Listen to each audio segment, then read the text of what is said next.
18 పడిమెట్ల పైకెక్కి గుడికేగు భక్తులకు ఎదురొచ్చే బంగారు స్వామి ఇరుముడులు స్పృశించి శుభమనుచు దీవించి జన బృందముల చేరే జగమేలు స్వామి తన భక్తులనరిల్చు తప్పులకు తడబడి ఒక పక్క ఒరిగెన ఓంకారమూర్తి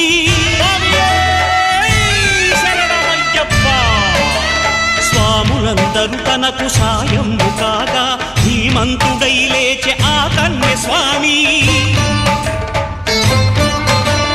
పట్టబంధము వీడి భక్తతతికై